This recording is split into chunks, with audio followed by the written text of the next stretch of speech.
Hello बच्चों, तो कैसे हैं आप लोग। आई होप आप लोग बहुत ही मस्त होंगे और ज़बरदस्त होंगे।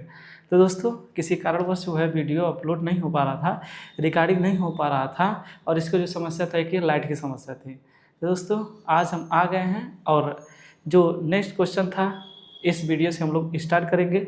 और वो क्वेश्चन कौन था है, तो क्वेश्चन नंबर 3 से हम लोग इसको क्या करेंगे, सॉल्व करेंगे। आई होप इसके पहले जो 2 वीडियो पढ़ा था उसको आप लोगों ने अच्छे से कंप्लीट देख लिया होगा और आपको अच्छे से समझ में भी आया होगा।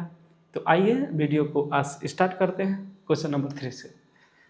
इसमें देखिए, जो क्वेश्चन नंबर 3 दिया है, अभी क्या कर रहा है कि अभाज्य गुणनखंड विधि द्वारा निम्नलिखित पूर्णांकों के एलसीएम और एचसीएफ ज्ञात करना है। तो आज के क्लास में हम लोग क्वेश्चन नंबर 3 को करेंगे, जिसमें हमको क्या करना है, एलसीएम और एचसीएफ ज्ञात करना है। इसमें से जो पहला है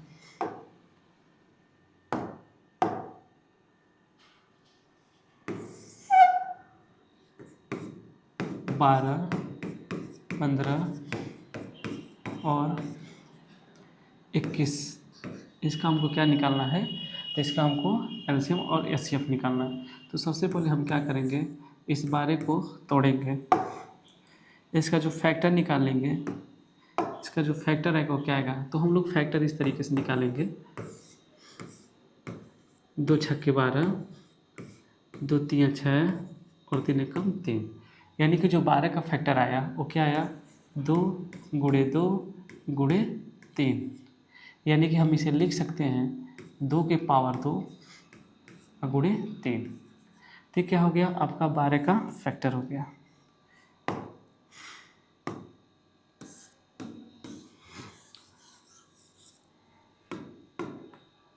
अब हम करेंगे 15 का। तो 15 का क्या होगा फैक्टर, तो इसका हम निकालेंगे 3 गुणे 5, 3 पचे 15 होगा, यानी कि इसे 3 के पावर 1 और 5।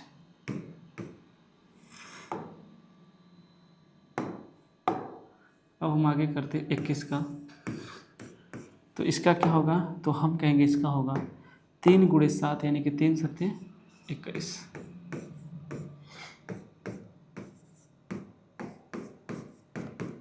अब हम निकालेंगे इसका एलसीएम।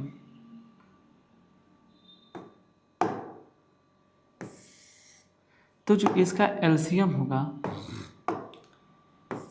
एलसीएम में हम क्या करेंगे कि इन तीनों में जो सबसे अधिकतम पावर वाला होगा उसको हम लेंगे, और जो बचेगा उसे भी लेंगे। तो इसमें 2 पे सबसे अधिकतम पावर वाला क्या है, तो 2 है, तो हम 2 के पावर का लेंगे, 2 लेंगे। और इन तीनों में देखिए कॉमन क्या है, 3 है, तो 3 के सबसे मैक्सिमम पावर लेंगे।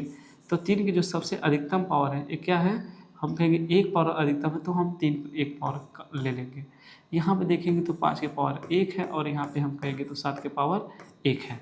अब इसे हम क्या करेंगे, तो इसे हम सॉल्व करेंगे, तो आपको मिलेगा 2 दूना 4, यहाँ पे 3 हो जाएगा, यहाँ पे 5 हो जाएगा, और यहाँ पे 7 हो जाएगा। सबका हम मल्टीप्लाई करेंगे, तो 4 दिया 12, 25 60, और 60 का 7 छक्का 42, तो 420। ये जो 420 होगा, 420 होगा, यही हमारा क्या हो जाएगा, तो हम कहेंगे यही हमारा एलसीएम हो जाएगा। ये हमारा क्या हो जाएगा, एलसीएम हो जाएगा। अब हम बात करते हैं एचसीएफ की, कि एचसीएफ क्या होगा। तो इसका एचसीएफ क्या होगा, हम कहेंगे इन तीनों संख्या में जो कॉमन वैल्यू रहता है, और कॉमन वैल्यू के साथ जो मिनिमम पावर वाला होता है, जो सबसे कम पावर वाला होता है। यहाँ पे देखिए इसमें कॉमन क्या है, तो हम कहेंगे इस पर जो कॉमन है वो क्या है, 3 है, और 3 के मिनिमम पावर कितना है, तो हम कहेंगे 3 का जो मिनिमम पावर है वो क्या है, 3 के पावर 1 है। तो इसका जो एचसीएफ हो जाएगा वो क्या हो जाएगा, 3 हो जाएगा। क्या हो जाएगा, 3 हो जाएगा। आई होप आपको ये सारी चीज़ें समझ में आ गई होंगी। तो इसका जो एचसीएफ हो जाएगा वो क्या हो जाएगा, 3 हो जाएगा। यानी कि इस तरीके से हमारा जो पहला क्वेश्चन था वो सॉल्व हो चुका है। अब हम आते हैं क्वेश्चन नंबर सेकंड पे। इसमें क्या निकालना है, तो 17, 23 और 29 का हमको क्या निकालना है, एलसीएम और एचसीएफ। तो इसको आप क्या करेंगे, पुश करके इसको स्क्रीनशॉट ले लेंगे। अब हम आगे नेक्स्ट क्वेश्चन करते हैं।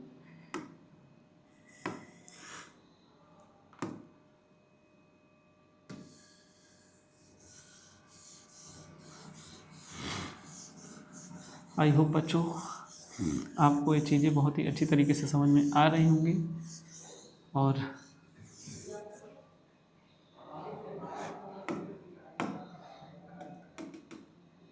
इसको हम लोग नेक्स्ट पेज ले लेते हैं, 17, 23 और 29 का। सेकंड जो हमारा है वो 17, 23 और 21 है। 17, 23 और 29 का। इसमें हम 17 का जब फैक्टर करेंगे तो जो 17 का फैक्टर होगा वो क्या होगा, तो हम कहेंगे 1 × 17 यानी कि 1 × 17 हो जाएगा। और अगर हम यहाँ पे बात करें 23 का तो क्या होगा, तो हम कहेंगे इसका 1 × 23 होगा। और यहाँ पे अब हम बात करें 29 का, तो 29 का क्या होगा, तो हम कहेंगे 1 × 29 होगा। अब इसका हमको क्या निकालना है, एलसीएम। तो एलसीएम निकालने के लिए हम क्या करेंगे, इसमें जो मैक्सिमम कॉमन रहेगा उसको ले लेंगे, लेकिन इसमें कोई मैक्सिमम कॉमन नहीं दिख रहा है, एक दिख रहा है। और क्या है, 17 है, 23 है और क्या है, 29 है। तो यही इसका क्या हो जाएगा, एलसीएम, जिसका हम क्या करेंगे, इसका मल्टीप्लाई करेंगे। तो आइए देखते हैं, 17, 23, 3 × 7 = 21, 2, 3 × 1 = 3, 2 × 5, 2 × 7 = 14 और 2 × 2 = 1, 3। तो 5 × 4 = 9 हो जाएगा और यहाँ पे 3 हो जाएगा। अब इसे हम क्या करेंगे, 17, 23, इसमें 29 का मल्टीप्लाई करेंगे। तो 29 का जब करेंगे तो 9, 9 × 9 = 81, एक हाथ में 8 और 9 × 3 = 27, और जब 27 में अब 8 जोड़ देंगे 15, तो 35 हो जाएगा। तो 35 का हम लिखेंगे 5, कैरी में 3 और आपका हो जाएगा 35 हो जाएगा। 5 हाथ में है, 9 × 81, 1 हो गया, 9 × 3 = 27 और 27 और 8 35। अब यहाँ पर हम करेंगे तो 2, 2 × 9 = 18 और 2 × 3 = 6, 1 = 7। इसको हम क्या करेंगे, अब जब ऐड करेंगे तो यहाँ पे 9 हो गया और यहाँ पे 2 × 1 = 3 हो गया, 8 × 5 = 13 हो गया और 7 × 3 = 10, 1 = 11। तो हम कहेंगे इसका जो एलसीएम निकल के आ गया वो एलसीएम क्या होगा, तो एलसीएम होगा 11,339। ये इसका क्या हो जाएगा, एलसीएम हो जाएगा।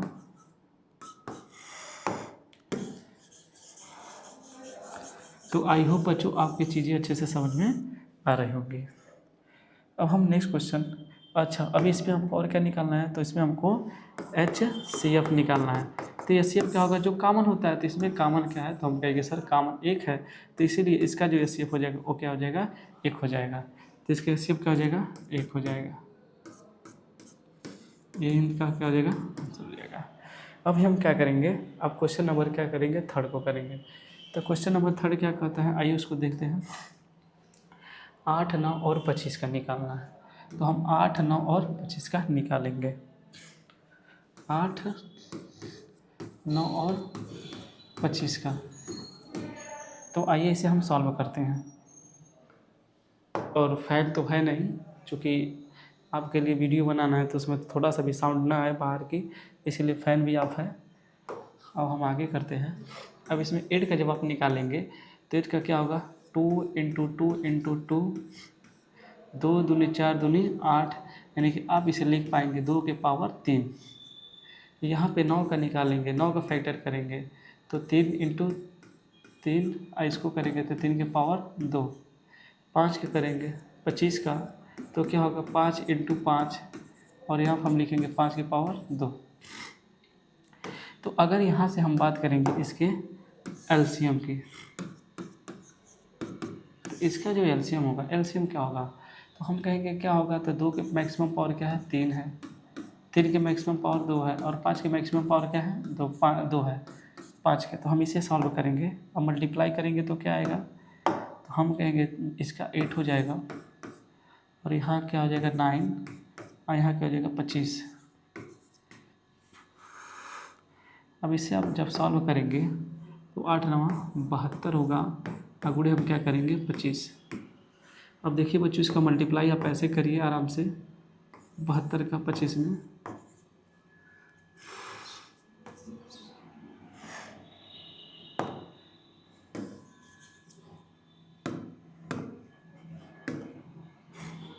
सेवेंटी टू का 25 मल्टीप्लाई आपको करना है तो क्या होगा, 5 दूनी 10, 5 सत्ते 35, 35 से 36 होगा, 2 दूनी 4 होगा, और 2 सत्ते 14 होगा, 0 6 4 10 होगा, और 4 3 7 होगा, 1 8 होगा, और यहाँ पे क्या हो जाएगा 1, यानी कि इसका क्या हो जाएगा 1800।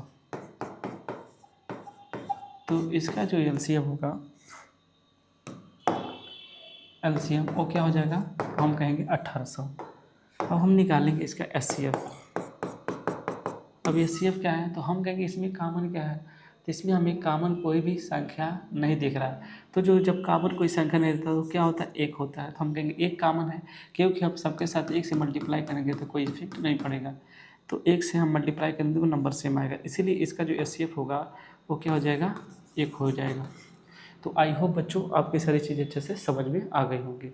अब आइए नेक्स्ट क्वेश्चन को हम लोग सॉल्व करते हैं। तो आइए बच्चों, नेक्स्ट क्वेश्चन को हम लोग स्टार्ट करते हैं। और यदि वीडियो अच्छा लग रहा हो, चीज़ें अच्छी समझ में आ रही हैं, तो वीडियो को ज़्यादा से ज़्यादा शेयर कीजिएगा और लाइक कीजिएगा, जिससे हमें मोटिवेशन मिल सके। यहाँ पे हम लोग देखेंगे कि दिया है जो एचसीएफ है 306 और 657 का, वो क्या दिया है, 9 दिया है। और यहाँ पे हमको क्या ज्ञात करना है, तो इनका हमको क्या निकालना है, एलसीएम निकालना है। तो इसके पहले वाली क्लास में हम आपको बताए थे, इसके लिए एक फार्मूला होता है। अगर दो संख्याओं का एलसीएम और एचसीएफ दिया है तो इनका जो प्रोडक्ट होता है वो किसके बराबर होता है, तो फर्स्ट संख्या यानी कि पहले संख्या और सेकेंड नंबर के बराबर होता है। ये चीज़ें आपको ध्यान में रखना है कि अगर जब भी आपको दो संख्याएं दी हो और उन दोनों संख्या में से किसी एक संख्या का एलसीएम, दोनों संख्या का एलसीएम दिया हो या एचसीएफ दिया हो, तो इन चारों में से 3 की वैल्यू दी होगी, जिसमें से आपको 1 की वैल्यू फाइंड आउट करनी होगी। यानी कि जिसमें से 3 का मान दिया होगा और 1 का मान क्या करना पड़ेगा, आपको निकालना पड़ेगा। तो यह जो क्वेश्चन है इसी के आधार पे है। तो आप कहेंगे देखिए सर इसका एचसीएफ दिया है, तो एचसीएफ इस फार्मूला हम जब लगाएंगे तो एचसीएफ क्या दिया है, तो एचसीएफ 9 दिया है। तो हम लिखेंगे एलसीएम हमको क्या करना है, ज्ञात करना है। यहाँ पे एचसीएफ क्या दिया, तो हम कहेंगे 9 दिया है, स्क्वायर में हम करेंगे बराबर। और यहाँ पे जो फर्स्ट संख्या वो फर्स्ट संख्या क्या है, तो 306, हम 306 कहेंगे गुणे। और यहाँ पे दूसरा संख्या क्या है, तो हम कहेंगे दूसरा संख्या सर दिया है 657। यहाँ से हम एलसीएम निकालेंगे तो 306 गुणे 657 बट्टा में 9। ये सब क्या करेंगे, इसके हम काटेंगे। तो इसे देखिए इसको हम काटेंगे 9 से, तो 9 3 27, 9 4 36, 9 5 45, 9 7 63। तो यहाँ पर आएगा 63, 2 बचा 9 3 27। तो हम कहेंगे यहाँ पे जो हमको मिला है वो 306 गुणे 73। इनका हम क्या करेंगे, मल्टीप्लाई करेंगे।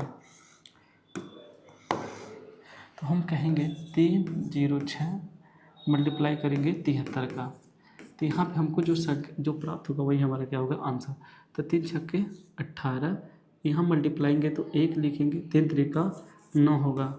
यहाँ पे करेंगे तो 7 छक्के 42 होगा, 2 कैरी में 4 लगाएंगे और साथ में 0 का मल्टीप्लाई करेंगे तो हमारा 0, यानी कि कैरी जो 4 था उसे लिखेंगे, 7 त्रिके 21। यहाँ पे इसे हम जोड़ेंगे 3, 9 4 13, यहाँ पे 2 और यहाँ पे 2। तो ये क्या होगा, इसका एलसीएम जो निकल के आएगा, एलसीएम आएगा 22 338। यही क्या होगा आपका, तो यही होगा इसका एलसीएम। और ये इसका क्या हो जाएगा, आंसर हो जाएगा।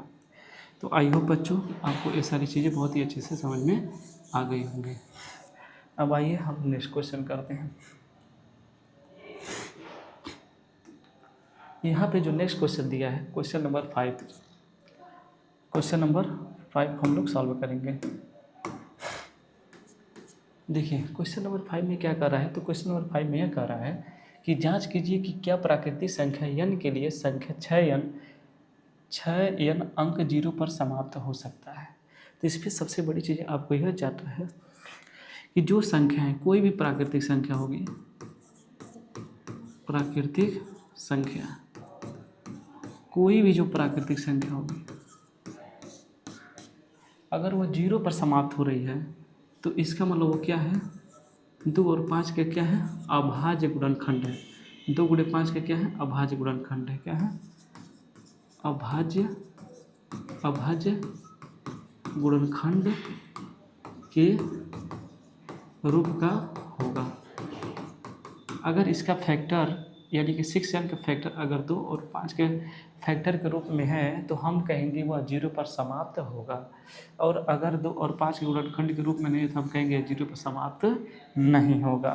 तो आइए अब हम क्वेश्चन को सॉल्व करते हैं। तो यहाँ पर हम देखेंगे यह जो 6n है, जब इसे हम हल करेंगे तो यह जो 6n है 6n है।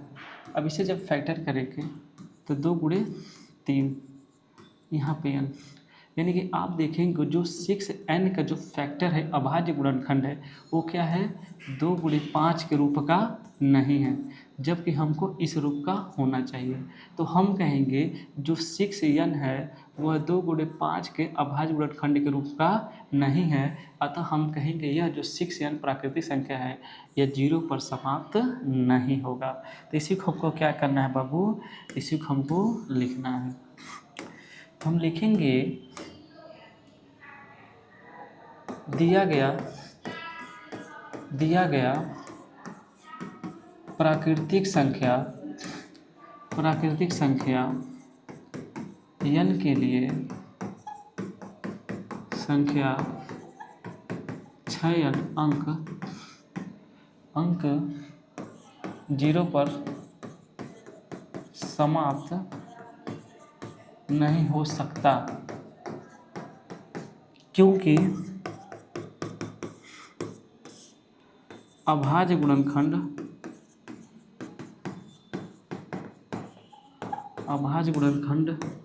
2 गुणे 5 n के रूप का नहीं। लेकिन अगर यही 6 यहाँ पे अगर 10 होता तो हम कहते यह 0 पर समाप्त होगा। क्योंकि इसका जो अभाज्य गुणनखंड होगा वो क्या होगा, 2 गुणे 5 इस रूप का होगा। तो जो भी संख्याएं 2 गुणे 5 के रूप के होंगे उसी को हम क्या कहेंगे, तो वह 0 पर समाप्त होगा। अगर इसके रूप का नहीं है, यानी कि 2 गुणे 5 अभाज्य गुणनखंड के रूप का नहीं है, तो हमारा 0 पर समाप्त नहीं होगा। तो आई होप आपको ये चीज़ें बच्चों समझ में आ गई होंगे। अब आते हैं हम क्वेश्चन नंबर नेक्स्ट को करते हैं। तो इसके पहले अब इसे स्क्रीनशॉट ले सकते हैं।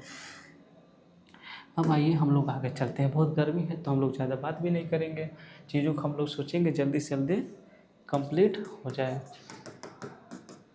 अब यहाँ पे देखिए दिया है, व्याख्या करना है कि इतना दिया था, मान लेंगे माना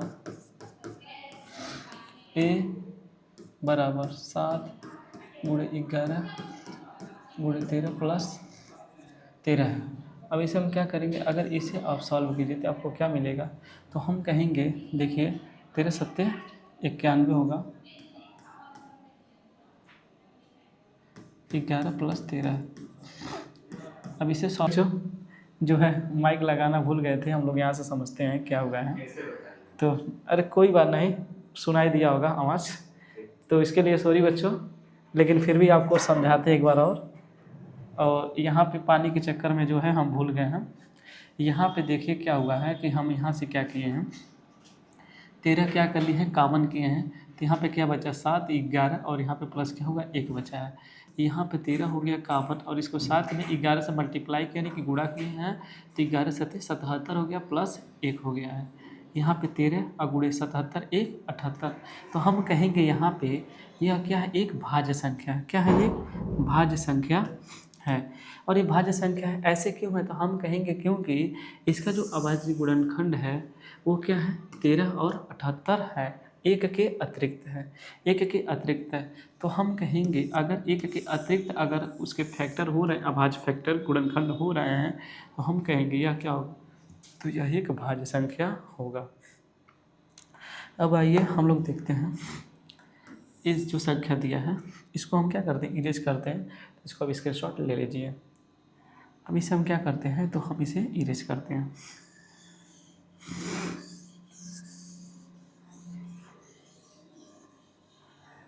अगर आपको अच्छे से चीज़ें समझ में आ रही हैं तो कमेंट में ज़रूर बताइएगा कि आपको अच्छा लगा और समझ में आ रहा है। अब हम मानेंगे यहाँ पे माना b, इसको b बराबर मानेंगे 7 गुणे 6 गुणे 5 गुणे 4 गुणे 3 गुणे 2 गुणे 1 प्लस 5। इसको बताना क्या यह एक भाज्य संख्या है। तो हम कैसे जानेंगे कि यह भाज्य संख्या है, तो अगर इसका फैक्टर 2 से अधिक हो गया, 2 होगा, तो हम कहेंगे यह क्या होगा, एक के अतिरिक्त होना चाहिए। अगर एक के अतिरिक्त इसका फैक्टर हो रहा है तो हम कहेंगे वह भाज्य संख्या है। तो इसे हम लोग सॉल्व करेंगे। यहाँ देखिए 5 यहाँ भी है, 5 यहाँ भी, तो हम 5 को क्या कर लेते हैं, कॉमन कर लेते हैं। यहाँ पे क्या बचा, 7 गुणे 6 गुणे 4 गुणे 3 गुणे 2 प्लस में यहाँ पे 1 बचा, तो 7 छक्के 42 गुणे 4 3 12 12 दूनी 24 प्लस 1। यहाँ पे 5 42 का हम क्या करेंगे, 24 में मल्टीप्लाई करेंगे, तो 4 दूनी 8 होगा, 4 चौके 16 होगा। यहाँ पे 2 दूना 4 होगा और 4 दूनी 8 होगा, तो 8 6 4 10 8 1 9 1 10, तो 1008 होगा। 1008 प्लस 1,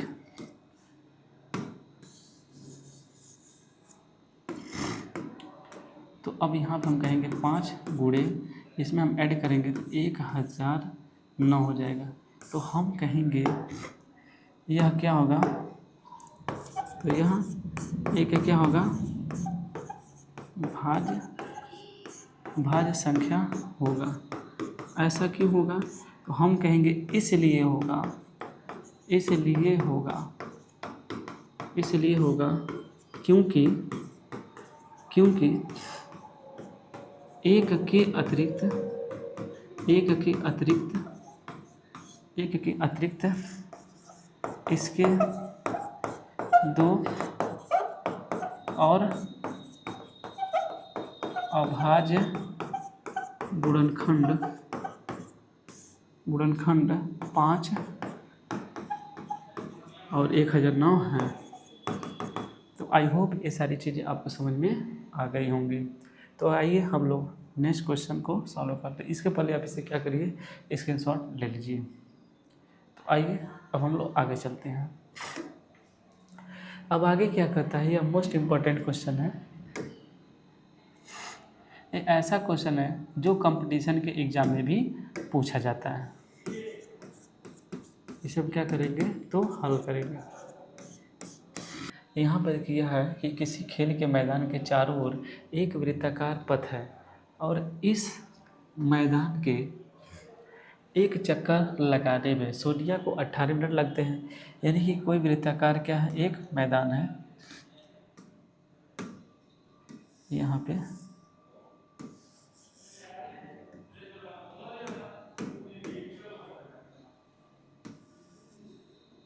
यानी कि हमारा क्या है, यह एक वृत्ताकार मैदान है। अब इस पर क्या कर रहा है कि यहाँ से सोनिया को 18, यानी कि जब सोनिया यहाँ से चलती है तो सोनिया जब यहाँ से चलती है, इसको पूरा कंप्लीट करने में कितना मिनट लग रहा है, तो 18 मिनट लग रहा है। कितना मिनट लग रहा है, 18 मिनट लगते हैं। जबकि इसी मैदान के एक चक्कर लगाने में, और इसी मैदान को एक चक्कर लगाने में किसको, तो हम कहें रवि को, किसको, रवि को कितना समय लग रहा है, तो उसको 12 मिनट का समय लग रहा है। तो यह कहा जा रहा है कि मान लीजिए वे दोनों एक ही स्थान से, यानी कि इसी स्थान से एक ही स्थान पर और एक ही समय पे एक ही दिशा में अगर चलते हैं तो बताइए कितने समय में वह फिर एक साथ मिलेंगे। तो जब भी ऐसा समय आ जाए कि बहुत सारे बच्चे हैं और एक ही बार एक ही स्थान से एक ही दिशा में चलते हैं तो कितने समय बाद मिलेंगे, या मंदिर की बहुत सारी घंटियां हैं जो इतने इतने समय अंतराल पर बजती हैं, तो बताइए फिर पुनः वो कितने बजे एक ही साथ मिलेंगे। ये जितने भी केस, इस टाइप के केस जो होते हैं उसका हम क्या निकालते हैं, तो उसका हम एलसीएम निकालते हैं। तो आइए इसका भी हम क्या निकालेंगे, एलसीएम निकालेंगे। हम इसका क्या निकालते हैं, एलसीएम निकालते हैं। तो यहाँ पे हम देखेंगे एलसीएम के लिए, तो हम कहेंगे वो कब मिलेंगे, तो हम कहेंगे वे दोनों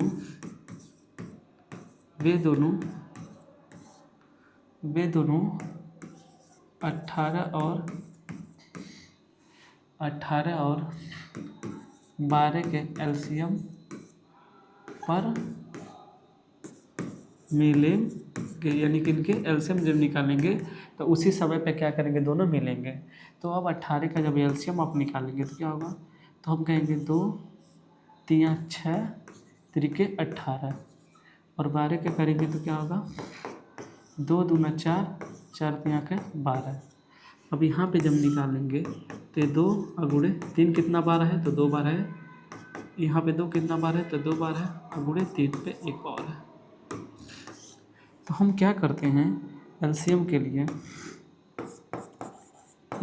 हम क्या करते हैं, जो 2 में 2 काम है, 2 के मैक्सिमम पावर क्या है, तो 2 के मैक्सिमम पावर क्या है, 2 है। 3 के मैक्सिमम पावर क्या है, तो 3 के मैक्सिमम पावर 2 है। अब इसका हम क्या करेंगे, मल्टीप्लाई, तो 2 का मल्टीप्लाई करेंगे, 2 पे पावर 2 है तो 2 दूना 4 होगा, और यहाँ पे 3 के पावर क्या होगा, तो 3 के पावर 9 होगा। तो इसका निकालेंगे 9 चौक 36, यानी कि 36 मिनट बाद वे क्या करेंगे, एक दूसरे से फिर एक ही इसी स्थान पर मिलेंगे। कब मिलेंगे, तो हम कहेंगे 36 मिनट